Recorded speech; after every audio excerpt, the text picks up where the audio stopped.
but the old school. Woo! Tonight, open up your heart, open up, and come get my love. Open up your heart, and come get my love. Woo! Bring it back to the old school. There is no society anymore. What there is a transnational security elite that is busy carving up the world using your tax money. To combat that elite, we must not petition. We must take it over.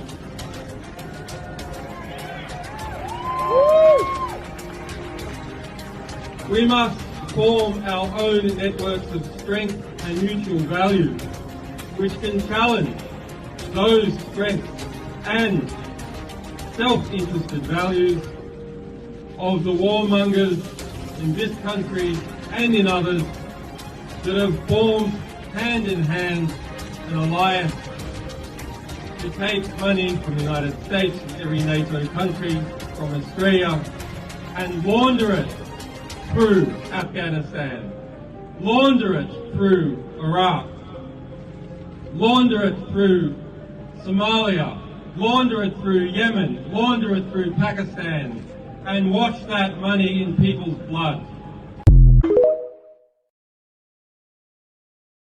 Do you believe in Jesus Christ? I'm Jewish. Do you believe in Jesus Christ? Hell no. Do you believe in Jesus Christ? Oh God, please go away.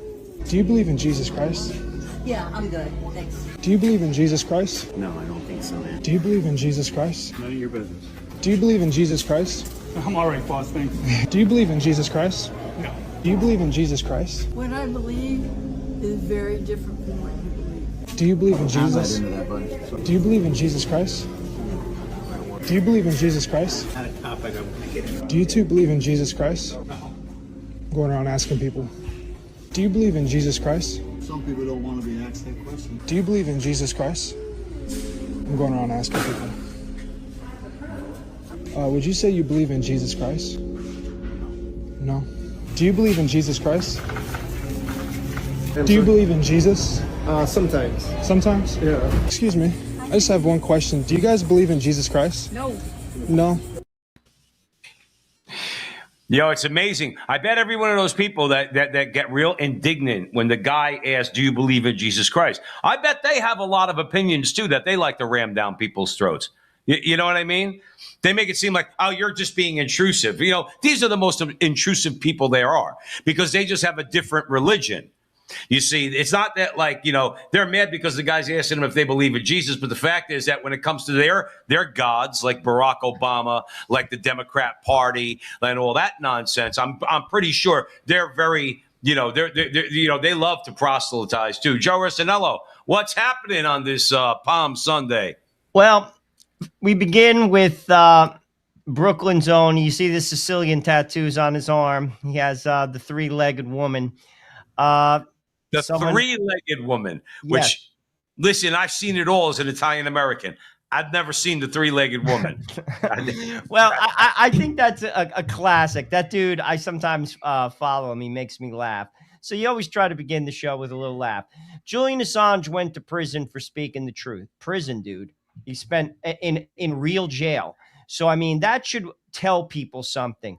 You know, obviously, he has something to say with regard to the military state, and he basically said it. And here we go again. We're in Iran fighting another war. I don't know what to say. Trump, when it comes to this war, if you ask me, the cards are on the table. America is a full-fledged empire. It's an empire, dude. He's not even pretending that it's not an empire. This was not a provoked war. If you ask me, it's a twofold war. One, Israel was going to make a move, and I think we jumped in the fray before they did. And secondly, I think Trump wanted to take the Straits of Hormuz and control the oil flow. This was not illicit war. Would it shock you? No, absolutely not. Absolutely not. I actually think that is more of a reason why we're in the war than Israel. I actually think Trump saw the Straits of Hormuz and said, this is something that I could hold over China's head, and I'm just going to take it. And frankly, obviously, Israel had a play in this too, but I actually think that was the play. And that doesn't make it licit. People are dying. We weren't attacked. We have no business being there, if you ask me. And at the end of the day, more people are dead, more money going out the window, and America Right. starts from ground zero once again in another war. When will I- it end? When the empire ends. Well, that's it. Now, E. Michael Jones thinks that we're at the end of what he calls the Third Republic, which is Empire, I've heard them say it. like the end of the American Empire. And I hope he's right, because I don't want to be a nation. We don't need. See, this is my problem. We have such a powerful culture, all right, and a powerful country. And what I mean by powerful is most people, not all, certainly. Okay, most people. We value we believe in God. We believe in the moral law. We believe in our Constitution as a proper way to structure a government. We respect the rule of law. Of course, this is what Julian Assange is saying, is that in order to actually have a country that reflects that, you need to take this over, meaning basically you have to overthrow it. The system is so entrenched, and they've made it that way, that any notion of doing that would become it's going to be a painful process. But that doesn't make it licit, like in terms of. I'm not saying it does. No. But like, I understand, like I've been following Promethean Action, which I definitely recommend to people. It's very good and informative. They do like a couple clips a week, 12 minutes a pop, cover 3 issues.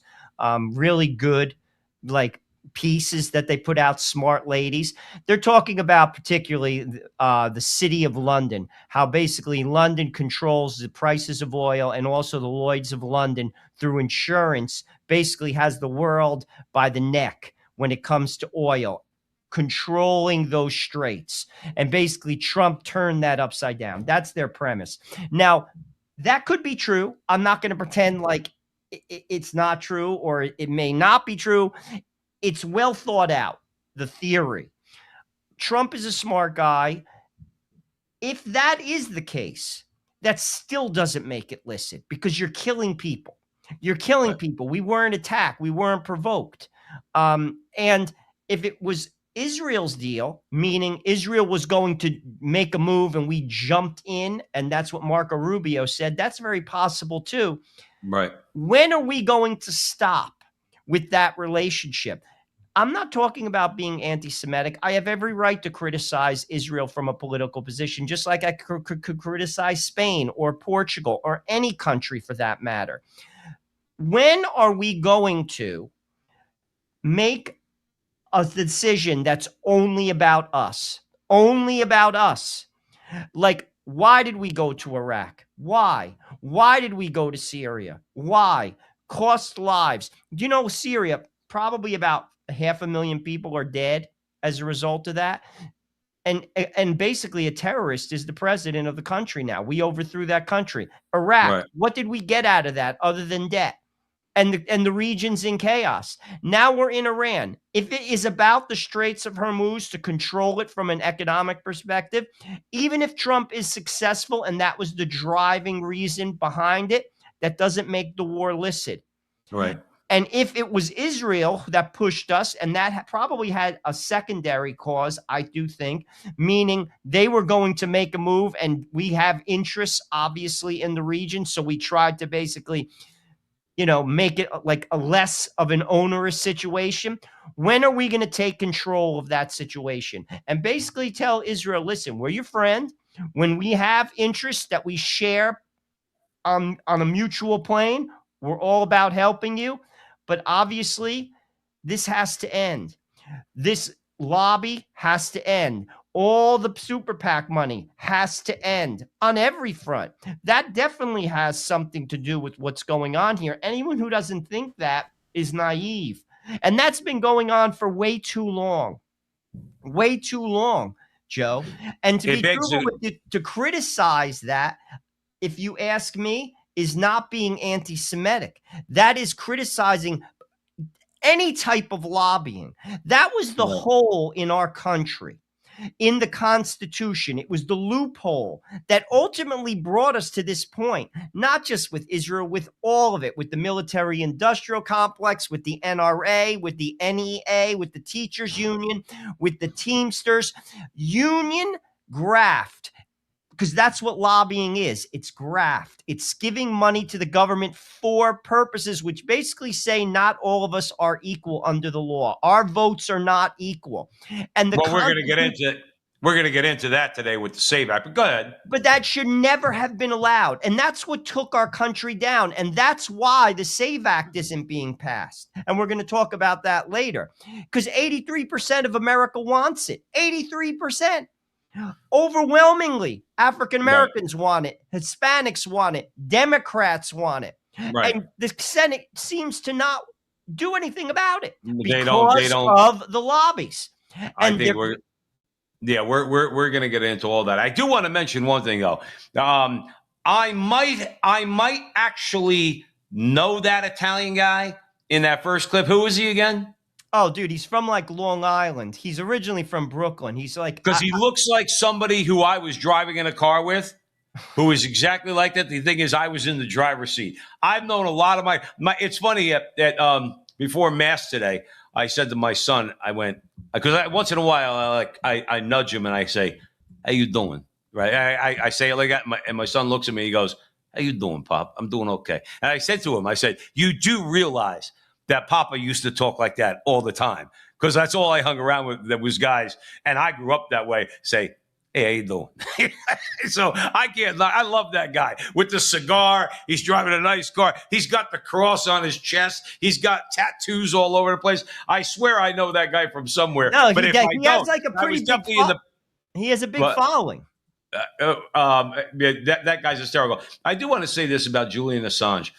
Julian Assange, when a lot of conservatives should wake up like I did and realize Julian Assange is actually your friend. He's not your enemy, okay? And the same with, what's his name, Snowden, okay? I used to buy into all the conservative nonsense that he's a traitor to his country. You want to know what?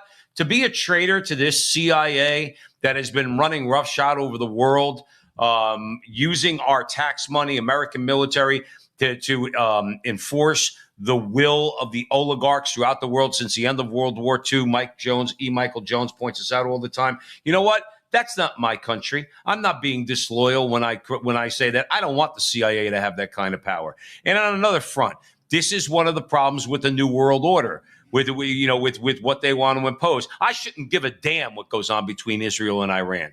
What I should care about is the President of the United States. If somebody says we're threatening to use a nuclear weapon, now again, I'm just taking the logic, Joe, one step further to say to Israel, you use a nuclear weapon, you are now an enemy of the United States. We are now your enemy. You will not use a nuclear weapon. You want to go to war with Iran, you can go to war with Iran. Nobody has ever used a nuclear weapon except the United States of America.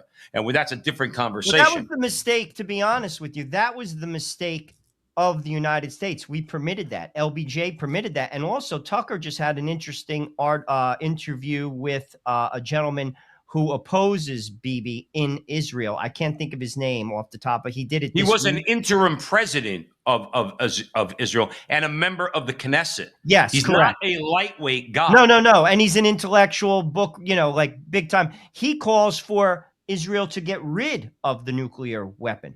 All of the Middle East having and frankly, that is a very shrewd move. But Joe, listen, we have to understand something. And this is where a lot of people, particularly Catholics, are running into a lot of problems with other Catholics and some of the leadership in the Catholic Church when they point out that Bibi Netanyahu believes that, I forgot if it's Gideon or Joshua, and the enemy are the Amaleks. And he's reading sola scriptura from the Old Testament that it needs to be wiped out. Like, this is the way Bibi thinks of himself, okay? And when you point that out as a Catholic, you have to say, then what are you capable of, Mr. Netanyahu?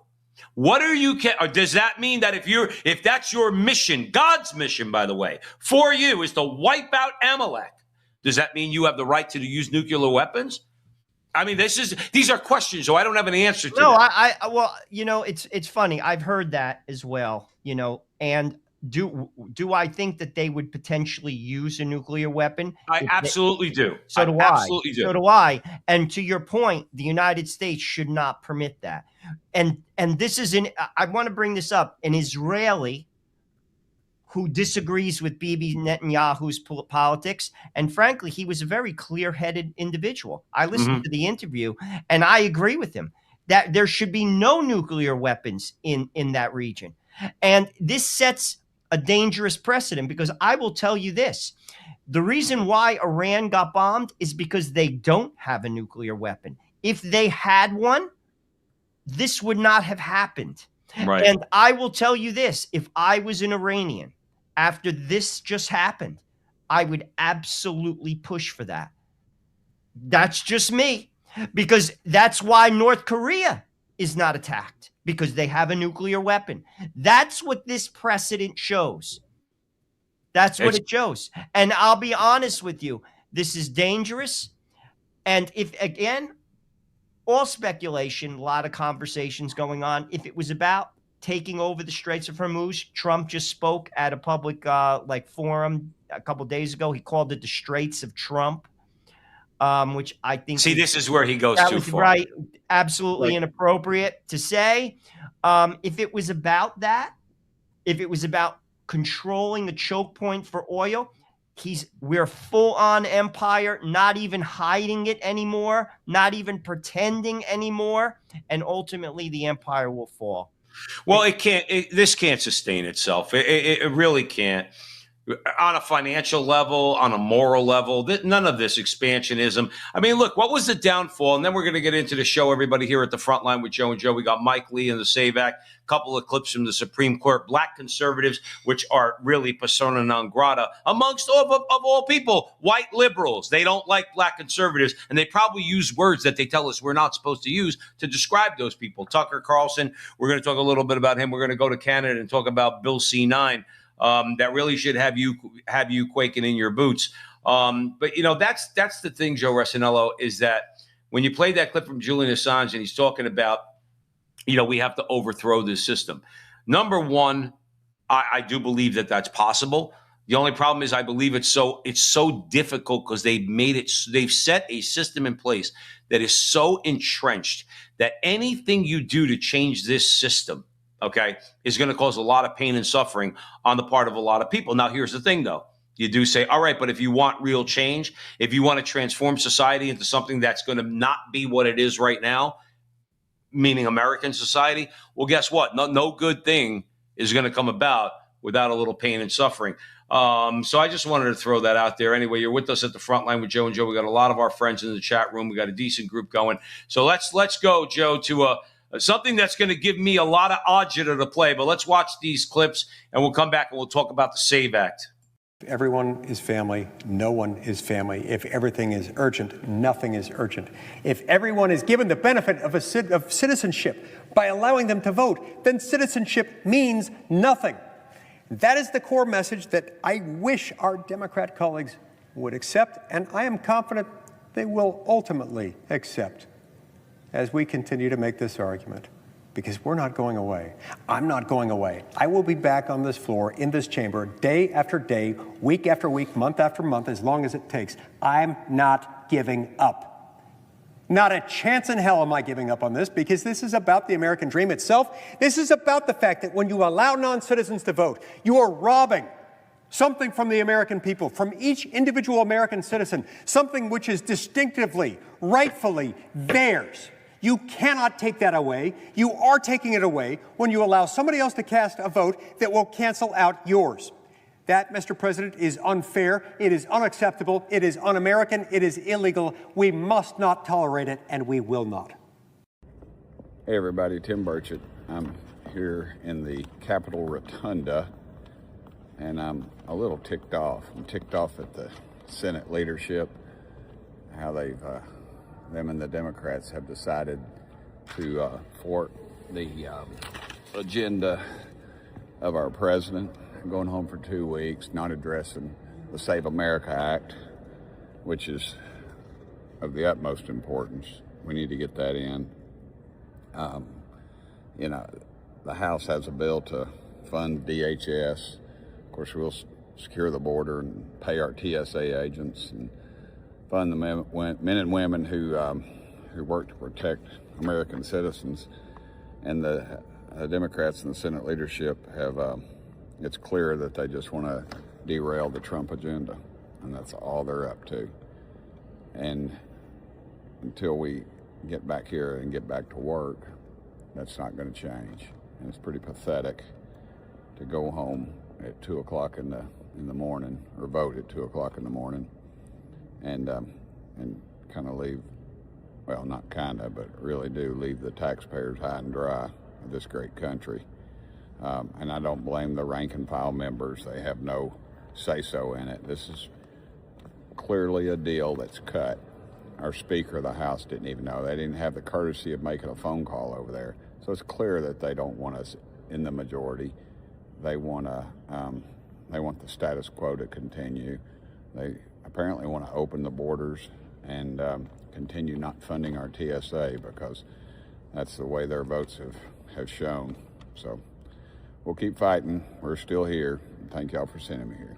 Your fellow Tennessean Congressman John Rose says that Leader Thune should be removed as a consequence of the little act that you just described. You and I have got a little bit of experience removing Republican leaders from positions in chambers.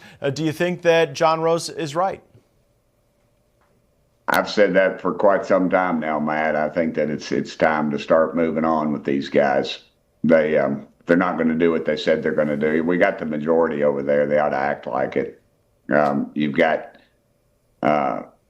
Senator Lee, makes a very good case for the Save America Act. And just every day we delay it, to me, allows for more shenanigans, to get, more ingrained into our system. What you're watching right now is, as we mentioned earlier, it's not just the end of, let's say, the Third Republic, all right, in American history. This could be the end of America, because what they're doing, Joe Rossinello, all right, and this is what I was going to say earlier. You have a couple things going on. Number one, you have this move that's been going on in the United States government through the agencies, particularly the CIA, to expand American influence overseas, okay? And like you said about the Straits of Trump, the Straits of Hormuz. All of the things that we've done for the last 80 years just reminds you of what led to the downfall of ancient Rome, which was they just wanted to keep expanding. It was expanding. It was expanding. Whereas there was a very large and vocal voice at the time that was saying, we don't need to do this. We're powerful. We could remain powerful and influential in the world, but we don't have to be spreading ourselves all over the place, taking over everything. And America is doing the same thing. That was Julian Assange's point when he was talking about oligarchs and expansionists and everything else.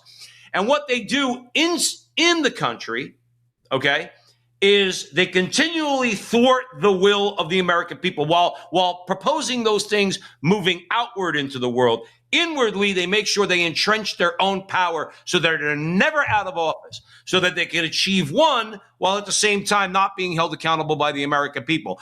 That's why they won't pass the SAVE Act. And John Thune is a traitor. He's a traitor. I already know the Democrats are traitors. They hate America. John Thune is a guy who says he loves America. And I'm just going to leave you with this. 2 times in recent history where the absolute will of the American people was so obvious. One of them was Obamacare. 70% or more of the American people were against Obamacare. They did not want it. And Republicans and Democrats got together and they voted for it. And they passed that legislation. When it was about to die, John McCain, who was on his deathbed, basically, because of personal reasons, went to Washington to vote to keep Obamacare. Obamacare is a big example, and the SAVE Act is the second biggest example of where it's so overwhelmingly obvious what the American people want, and neither party's leadership is willing to do it. I'm disgusted with the whole thing. Disgusted. To your point, I don't know if America will recover from this, because here's the thing. If you look at X, it's very clear that a lot of people are aware of what's going on based on the views. Elon Musk put out a clip that basically said any trade, this just gives you an idea of the views. Mhm. Any senator that does not vote for this, basic common sense legislation that over 70% of Democrats are for, okay? 50 million views. Right.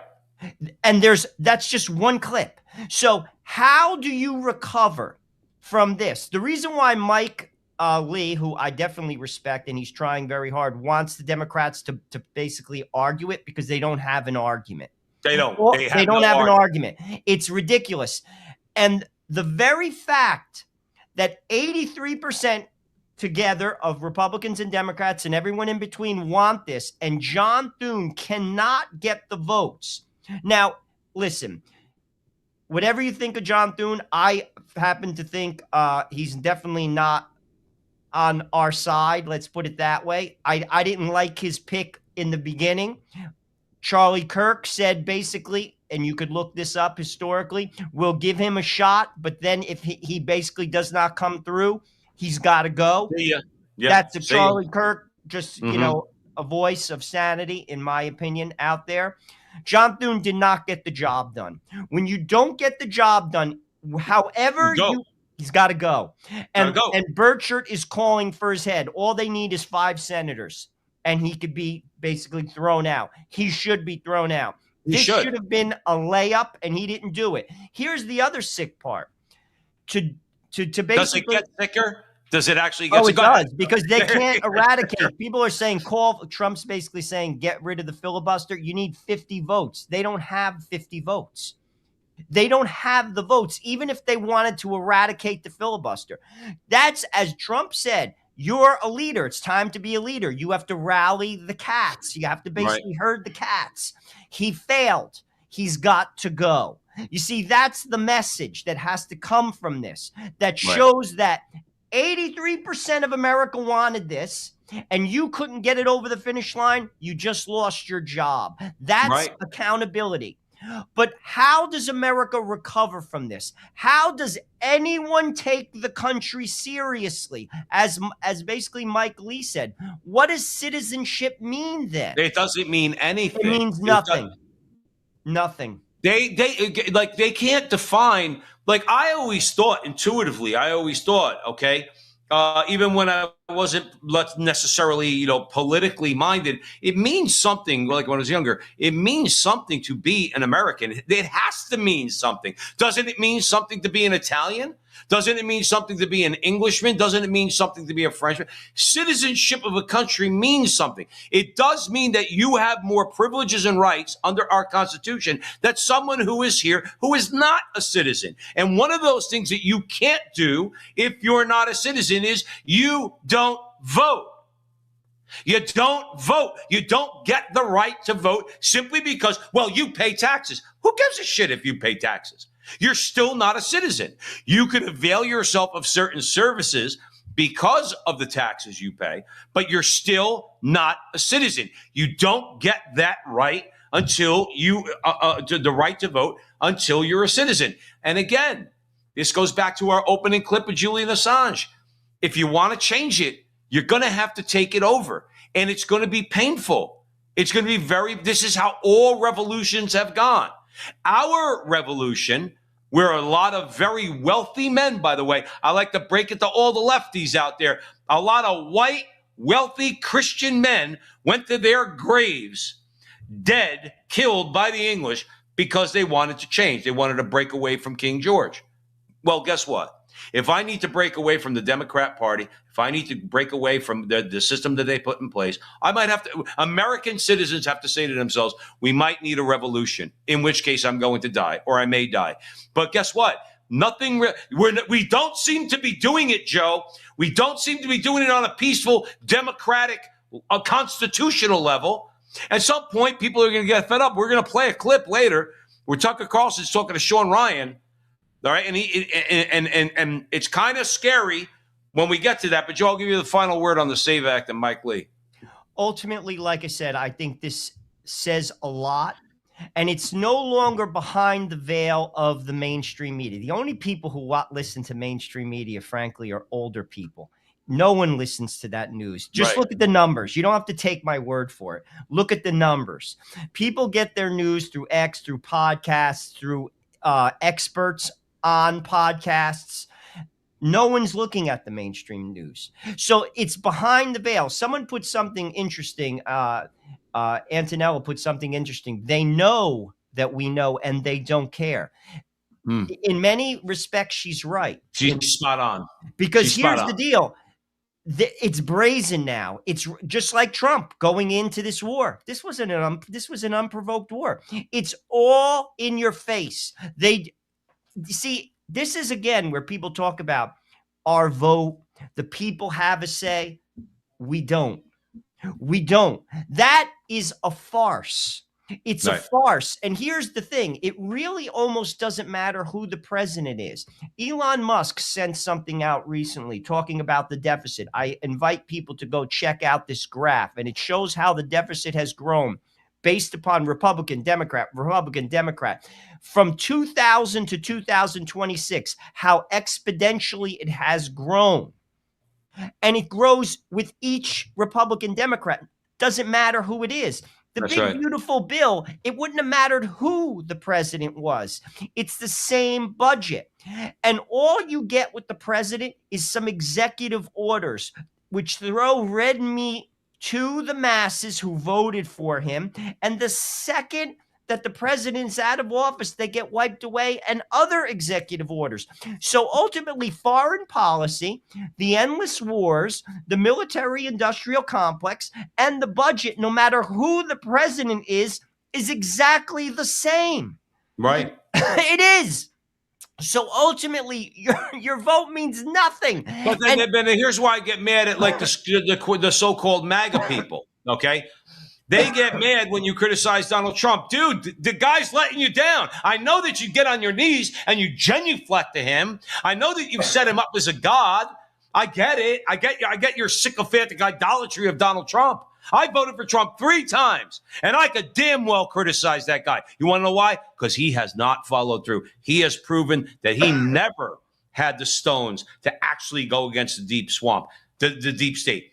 You brought up the big, beautiful bill. Are you joking, Mr. Trump, President Trump? Is that a joke that there's a deficit in this bill that you said that you were going to try to reduce spending? You sick Elon Musk and big balls and all these kids with Doge to go in there and expose corruption. What did you do? You got your ego a little tweaked. You got your balls in a tizzy, and you got into an argument with Elon Musk, and you stopped the whole thing. But then I'm supposed to sit there and vote for you again? And that's where it gets ridiculous. Anyway, you're at the front line. I'll be honest with you. Play the Tucker clip, if you don't mind, Joe, because I think it says where this is heading. All right. I have my thoughts on it, and I'm interested in yours. All right, let's go. Let's play. This is Tucker Carlson with Sean Ryan. I think it's very good, in fact, necessary to force leaders to do what they say they're going to do. Otherwise, come on, dude, we're moving toward one of 2 endpoints. One is a totalitarian society where you just don't have the option of disagreeing. You have to obey because you've got programmable digital currency and universal surveillance, and you just have to do what they say or they'll starve you to death. It's not going to work here. I hope it. I pray it doesn't. It's not going to work. We're going to have a revolution. It's one of the 2. We're getting totalitarian government or revolution. It's going to work for a little bit, and then it's not going to work anymore. I pray you're right. I'm a gold buyer on that basis, an ammo buyer. But again, I have no track record of seeing the future, but I'm convinced that the current course won't work because it's a lie. If you tell people they own the government, they're in charge, they rule through the representatives in this democratic republic, that's what we've told. That's our system. Has been for 250 years. If you tell them that's the system and you don't deliver on it, they go crazy. They go totally crazy. If you tell them, by the way, I've spent a lot of time in What do you think happens when a government takes everybody's currency in a country that has more fucking guns and ammunition than anywhere else in the entire world?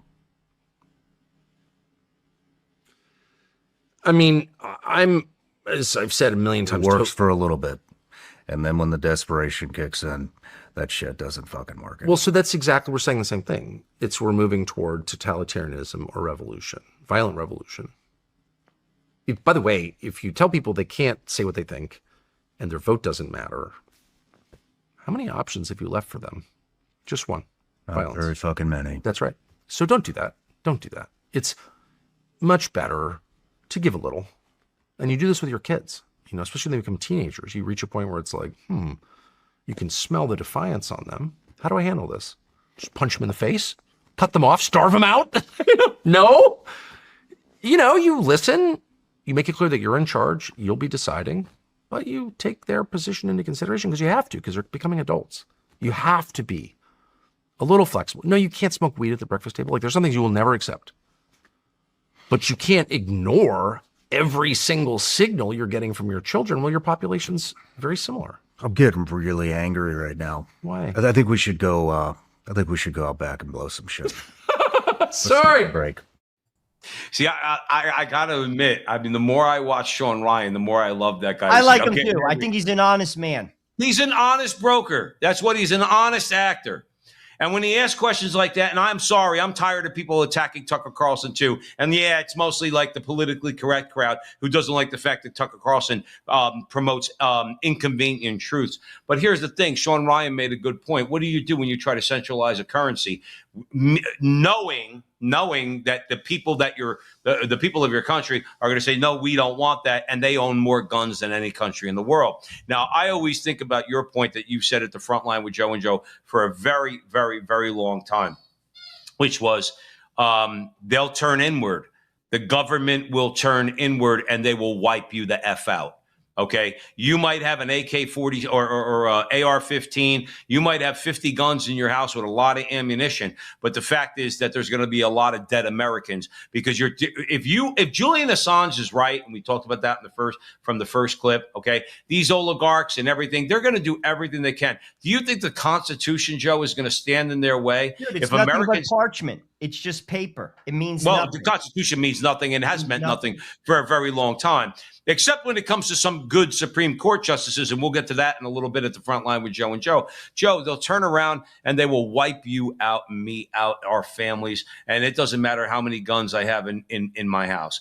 Now, I might be able to take a few people down, but at the end of the day, we're going to get wiped out. These people have tremendous power. Sean Ryan, in my heart, I agree with him. How do you do that to a country that has more guns than anybody in the world? And Tucker Carlson says, yeah, I buy gold and I buy ammo. I'm of the opinion all that's going to do is maybe give you some personal satisfaction that you took down a government jackboot that was trying to come into your house, but you're not going to win that fight. That fight 100%. is not. It's not going to happen. No, I this agree with you. country is going to transform from the ground up. And you want to know what? And this is why John Thune's got to go. And this harkens back to everything we're talking about here today at the front line with Joe and Joe. It starts, look, there's a laundry list as long as my arm and 100 times longer of things that need to change. Certain fundamental things need to change. The SAVE Act is one of them, where people, they don't necessarily agree with the front line with Joe and Joe on all things. But most American people say, but I want that. Why is that so important? Because a lot of the things that Tucker and Sean were talking about, a lot of the things that Julian Assange will talk about, that, Joe, it's like driving through an intersection. Your car doesn't get totaled, but another car T-bones you a little bit, and you get hurt. Okay, it's a shot across the bow of the American people with the SAVE Act to say we're going to vote you the F out, and now all the fraudulent votes, all the illegals, all the dead people, everybody you have voting, the mail-in ballots we're going to talk about in a few minutes, it's all gone. Now you got to run on merit. And then when these people run on merit, Joe, they're not going to win elections. Well, that's why it's not going to pass. That's right. That's why it's not going to pass. That's where the anger comes from, Joe. Head.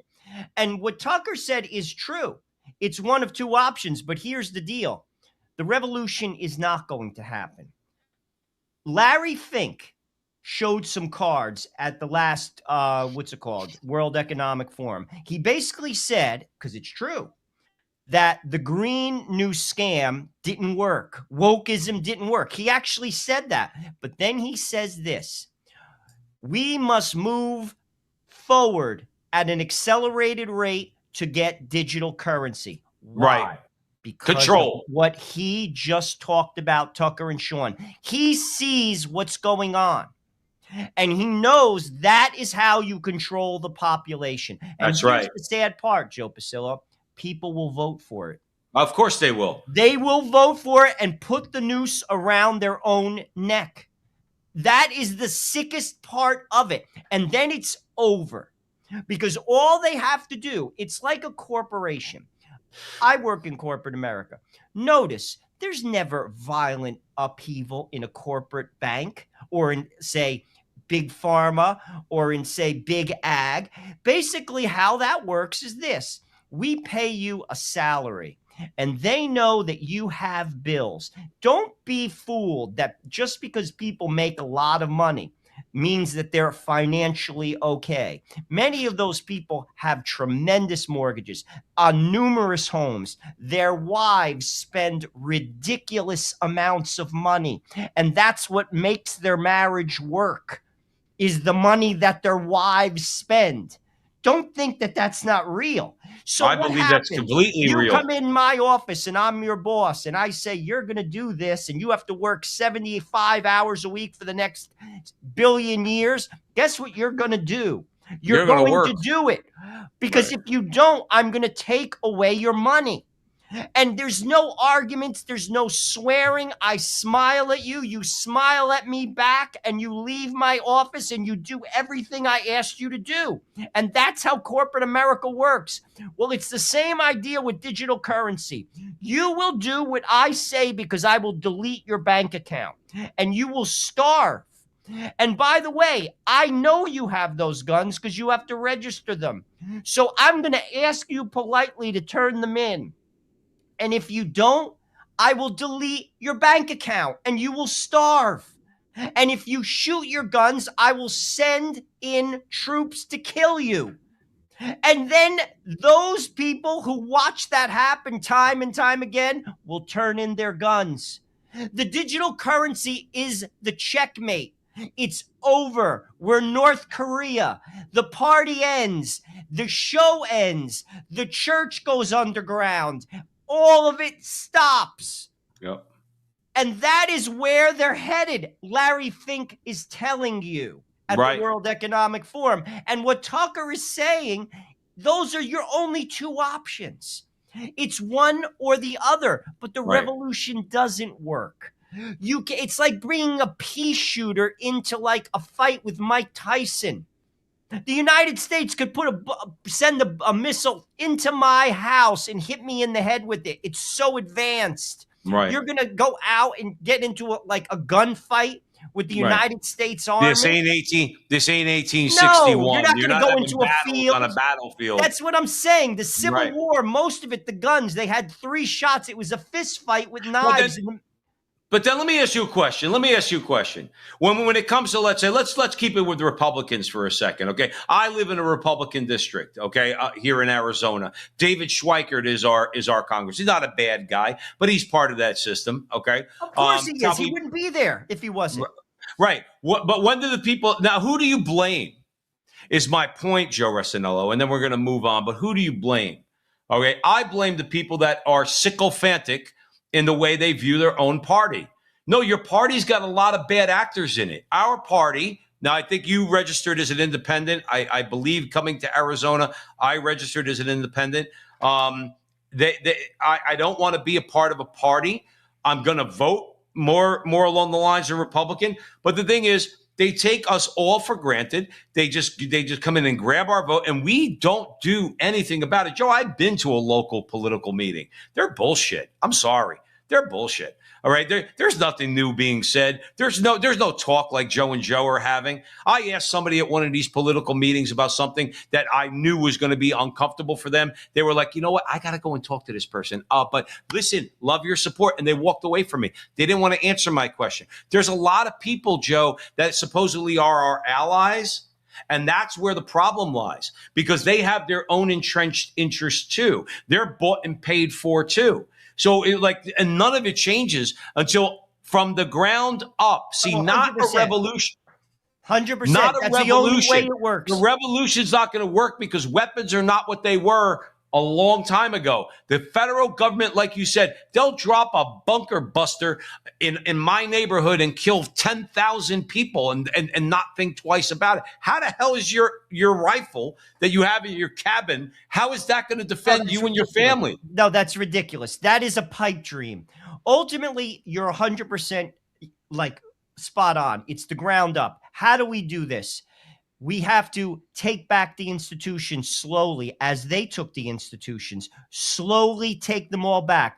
Another thing, which is a hopeful sign, a lot of people are turning to the Catholic Church. They're getting baptized in France, in America. That's a sign that people have had enough of what they see. They've come to the end of themselves and they're turning to something else. That's a sign. Because when you have enough people, like we saw in the beginning of that clip, I don't believe in God. I don't believe in God when we started the show. Joe, that's the problem. Right. I could say this right now as a Catholic. Today's Palm Sunday. I don't know one person, whether it's a church in the middle of Midtown Manhattan in a super expensive area or a poor church in the middle of the Bronx or in a poor section of New Jersey, where people are daily communicants and go to confession regularly who vote for the radical left. I don't know a one. I don't know a one. Now, that doesn't mean the Republicans are good, but what it does mean is what's being pushed down our throats, dude, it's demonic. Sorry, I don't support children being killed up until birth. Sorry, I don't support teenage kids having their genitals cut off without their parents' consent. Sorry, Right. I don't support having people who aren't citizens voting. Sorry. So this is my point. We're not clear-eyed as a people. We have to get clear-eyed, and Right. that's one way to do it, and that's a good sign. But to your point, it has to come from the ground up again. You have to get a population that sees clearly and sees in unison. And when that happens, the tables turn. But until then, nothing changes. Your vote means nothing. The president means nothing. No, it does. Well, Trump is proving that. Trump is absolutely proving that the presidency means not having the presidency, having the House, having the Senate. You would have thought that we'd get on one level kind of excited, and we're not. But guess what? I love it. I got to say, Joe Resinello, I love it when young black men don't hold back. Bali. I'm with a grassroots organization called Flip Philly Red. We're here to offer you something different because you've been voting Democrat for the mayor's office for the past 70 years. In regards to bill number 250330, or what's part of the Safe Healthy Homes Act, I would like to ask Philadelphia, are you tired of voting Democrat yet? This is what communism looks like. You work extremely hard to save your pennies, but buy some property and you can't dictate when you want to evict the tenant. Do you really own your property or not? But we know what Philly Democrat politicians love communism for, because they let Comrade Mayor Sherrell Parker raise the communist China flag in the birthplace of America. Tenants can already sue or simply move if it's a problem. But laws after laws scare away independent contractors and create more government-controlled housing. These laws breed entitlement, bad actors, not paying rent, waiting for court dates, squatting on somebody else's property just like Governor Josh Shapiro is doing right now to his neighbors. To the landlords of Philadelphia, when you raise the rents higher up front to cover eviction hassles, I'll understand it. How are you going to tell a small business owner what to do with their own property? How many bad tenants have we seen? Always playing loud music, fighting and harassing neighbors, running drugs out of properties, doing drugs in someone else's property. Are you a small business owner or a caretaker? Are there tenants or are they your children? If the Department of Licenses and Inspections isn't serving good acting tenants properly, then we don't need new laws. We need to restructure the Department of Licenses and Inspections. Over 45 million taxpayer dollars proposed for L&I in fiscal year 2026, and they can't return a phone call? Racist Democrat President LBJ said, I'm going to have these niggas voting Democrat for the next 200 years. But You can change that in November. Stacey Garrity for governor. Excuse me. Thank you for your attention to this matter. Thank you. Excuse me. Please don't use that language in these chambers. Have a wonderful day. Aside from him, you see, this is where I get angry. You see that bitch? I'm sorry, Joe. I know you don't like when I do that. That woman that was sitting at the head of that thing. Well, we don't use that language. Have a nice day. He was quoting LBJ. You twit. Okay? They hate guys like that. That guy turns around and says, "You're going to tell me what to do with my property?" Now, as Catholics, we know that there's limits. There still are limits, even to the property you already own. Okay? But that's a different conversation. That kid was making exactly the right point. He's like, "You're going to tell me what to do. You're going to keep ramming these things down my throat." My larger point with that clip is not specifically about what he was talking about landlords and tenants and everything else. And by the way, he was absolutely right. I'm tired of hearing that the people that live in some of these places, they're always the victim of the landlord. Guess what? A lot of times the landlord's the victim of the stupid laws that he was actually pointing out. What I like about that clip more than anything else is the fact that Barack Obama hates that kid. Barack Obama thinks that kid, there's something wrong with him. Barack Obama wants to silence that kid. Barack Obama would go so far as to put that kid in jail if he had the kind of power to do it, because the black liberal Uncle Tom establishment, who are all tools of the oligarchs, as we started out this conversation earlier at the front line with Joe and Joe, talking about the oligarchs and Julian Assange pointing it out, that they are a tool of the oligarchs and they don't want black Americans talking like that kid. And you know what? You ain't going to shut that kid up. See that woman sitting there saying, "Oh, we don't use that," and "have a nice day." Her time is done. They had their time after the civil rights movement. They took over the apparatus of and the power structures in the inner cities in Philly and Newark and Chicago and all these places. Their time is done. You don't take the guy who's annoying in a setting like that, have your thugs come in and just remove him. Your time is done. That kid's time is ascending. Black Americans going against the Uncle Tom liberal establishment. They are on the ascendancy, and that has them quaking in their boots, Joe Resinello. Is their time done? And this is what I will say. It's because of that young man that they opened the borders and won't pass the SAVE Act, Joe. There you go. Yep. You see, they were one step ahead of that young man. They saw the direction the Latino vote was going. 1 in 2 Latinos voted for Donald Trump. 1 in 5 African-American men voted for Donald Trump. That's only going to get bigger. Why? Because he is in the inner city. He's not in the suburbs. And he's watching all the entitlements that his community got from the government to vote for them going to people who came across the border. And that was exactly the reason why they did. And that's the reason why they're not passing it. Republicans included. 83% of America wants this. Right. What does that say? It says the Senate is a useless tool of the oligarchs. That's what it says. It says your voice means nothing. Why? Because power is never given, it's taken. The power of the people it's been taken. They're not giving it back. Get that through your head. And if you don't believe me, look at John Thune. I watched him troop through the airport with a smile on his face.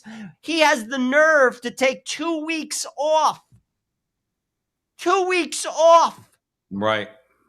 And he's not giving that power back. Get it out of your head. It's gone. And that is why that kid, in many cases, he's a little bit too late. This should have happened years ago. They've been replaced. The African-American concern for their vote has been replaced. It's been replaced between 10 and 20 million people who came across the border during the Biden administration. They succeeded. They succeeded. And the Republicans helped them to succeed. Why? Because they're not interested in giving power back to the black community, to the Latino community, to the Catholic community, to the white community, to the rural community, to the coastal community. It doesn't matter. If you're a working person in America, matters, then pass that vote. But they won't. They won't. They're not going. They're and let's hope that by God's grace, and I do mean by God's grace, that it gets passed with the teeth necessary to make it effective. And then guess what? Then you will it's not the solution. It's the beginning of the solution, because then most level-headed people, even though many people who might not agree with Joe and Joe on everything, most level-headed people would say, okay, but now I got my power back. Let's see what we're going to do. So it's going to be interesting. So we got to go to Canada, because in many ways, and not necessarily always economically, even though that's another problem up there. But they're really at the forefront, Joe, along with the European Union, of this push to equate the Bible, okay, the inerrant word of God, with hate speech. This is a very, very, aside from everything else we spoke about today, this is a very, very dangerous path that the world is going down. My friends, Canada just took another huge step towards turning the Bible into a hate crime. While you were busy paying your carbon tax and wondering why groceries cost more, the House of Commons rammed through Bill C-9, the so-called Combating Hate Act, by a vote of 186 to 137. Conservatives, the NDP, and even the Greens voted against it. But the Liberals and the Bloc high-fived like they just saved democracy, which, by the way, is a scam designed to give you the illusion of choice. So now, reading the wrong verse on marriage or sexuality or life or sin could be considered a willful promotion of hatred, because nothing says tolerance like a liberal minister waving this around and saying, "This is hate speech." Brilliant.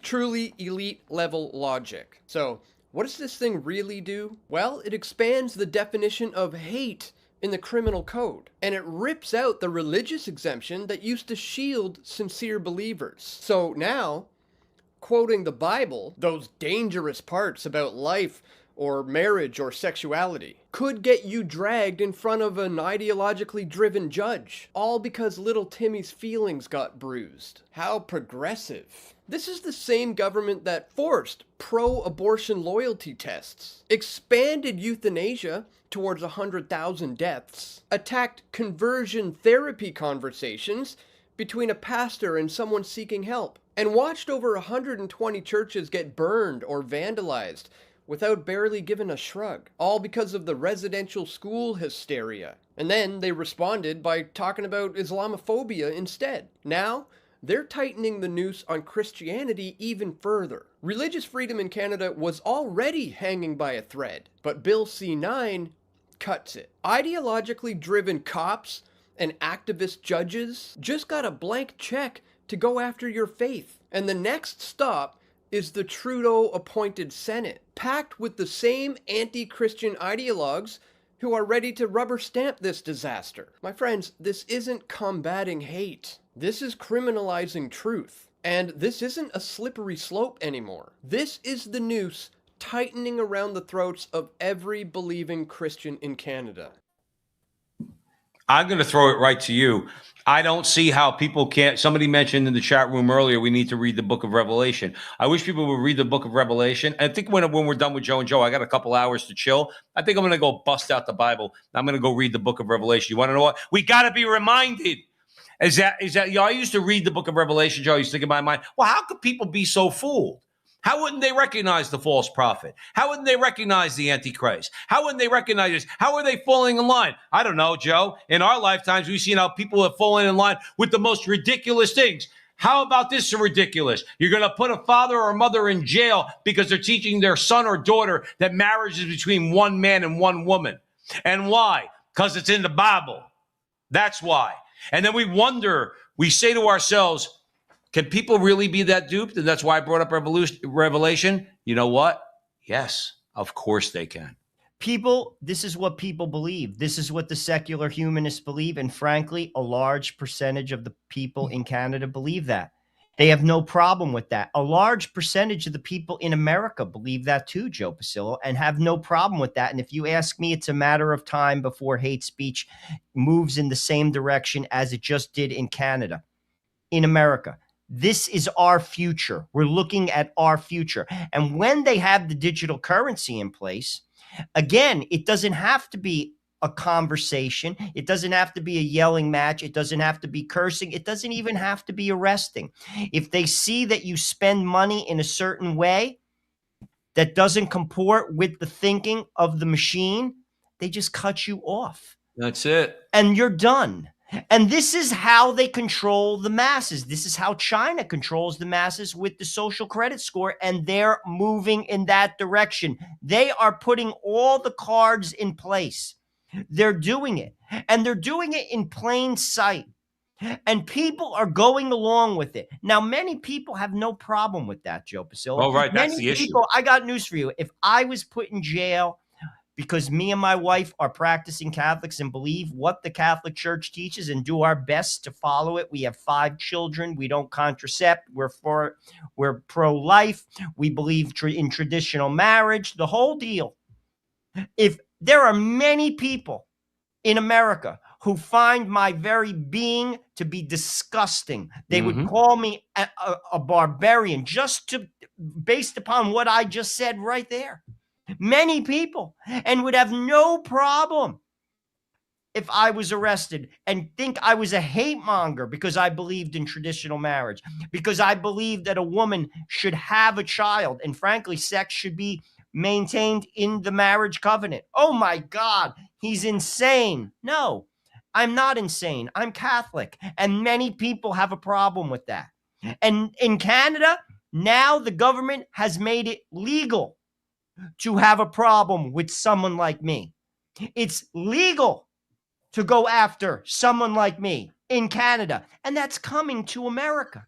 But if they accused you, or if you accuse somebody else of committing, according to that same law, hate speech against you, the law is not going to protect you. Think of it this way. Look at, let's say a law like that passed in America. I could give you a million examples of anti-Catholic bigotry. What I would, under these standards, I would call them hate speech coming out of Hollywood. Is the government, if the American government passed a law like that, are they going to go after Hollywood and defend me against them and the garbage that they put out against that has been anti-Catholic going back to the time since I'm a little kid, since they broke the production code back in 1960s? Okay. They're not going to apply that. Here's the other problem. They're going to pass the law, but they're not going to apply it equally. So that what if I'm offended? What if I'm offended? Doesn't matter. Right. Exactly. And the point. by the way, pay your taxes, Joe. You see, that's what I always get a kick out of. Pay your taxes. We're going to teach certain things in schools. Pay your taxes. You don't count. You don't count. And this is, again, and we're going to say we're free. No, we're not free. We're not free. Oh, my gosh. That's a farce. It's a farce. And here's the scary part. It's actually scary because people are starting to see that clearer and clearer. And that gets back to the Tucker conversation. And Clarence Thomas warned. He warned the American people in 2020. You could read his dissent because the Supreme Court did not take the case when Philadelphia changed the voting laws by a judge ruling outside of going to their state legislature. That was a violation of their own laws. And the Supreme Court wouldn't take the case. Look it up. You could read the dissent.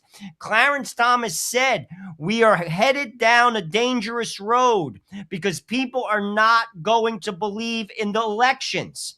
And now it's in plain sight that they're saying we are okay with non-citizens voting. And by the way, Joe Pasillo, your tax dollars are being used to give them stuff so they vote the way we want them to. And that's why New York is in a deficit.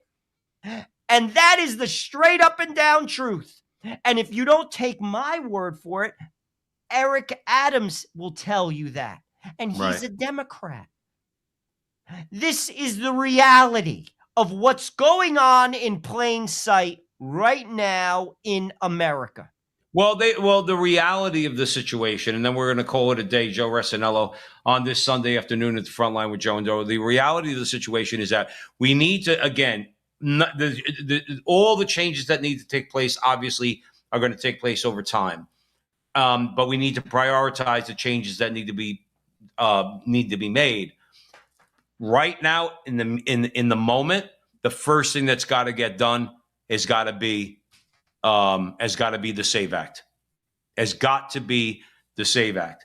If we don't get that right, so that we actually have a voice, not just on social media, but also in our politics. Mike Lee was right with that clip we played earlier. He was right. What is there to really, what's special about being an American citizen? If my vote is nullified by somebody who's not an American citizen, what's so special about being American? Nothing. But then again, that's the way the oligarchs want it. Special, Joe? Give me your tax money. Oh yeah, no, they'll make sure Give they take that. your tax money so we could do things that undermine your way of life and ultimately will drive the country off the cliff. Right. That's the direction it's headed. You and I are paying for it, and that's what makes us special. Give me your money. Give me your money. It all comes down to the money and the power that goes along with it. So thanks, everybody, for joining us here at the Frontline with Joe and Joe. As always, we ask you to share this video wherever you're watching it, X, Rumble, Facebook, YouTube, and help us get out to a wider audience. Always a great conversation. Always love getting together with my brother-in-law, Joe, and having these conversations. Remember that we do our Veritas Catholic Radio Network interviews. We post those all over our social media also. So if you like what you see, help us out. Like, subscribe, share, do all that fun stuff. We're not going to go on next week, Joe, right? Because it's Easter Sunday. Easter. It's Easter Sunday. Maybe we'll go on Saturday. Joe and I will figure that out. We'll try to sneak a show in. But if not, everybody have a blessed Easter. We love you all. God bless you. And until the next time, remember that our conversation is your conversation.